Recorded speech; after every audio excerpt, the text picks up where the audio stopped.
Ito ang inuutos ko sa inyo, mag-ibigan kayo. Ang ikaw ay mamuhay o mabuhay ka sa pagmamahalan, iba yung ligaya ang nadarama ng ating Panginoong Hesukristo.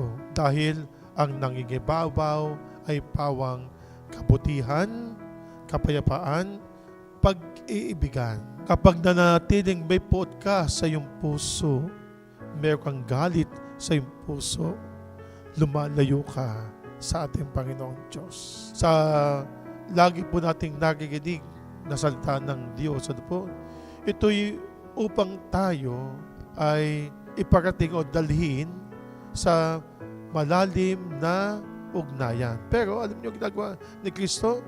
Dinadala pa rin tayo sa kung paano kayo makakaunawa, makakaintindi. Sa huling araw pong ito ng ating pong misa nobenaryo, si Maria mapag-ampon sa mga Kristiyano.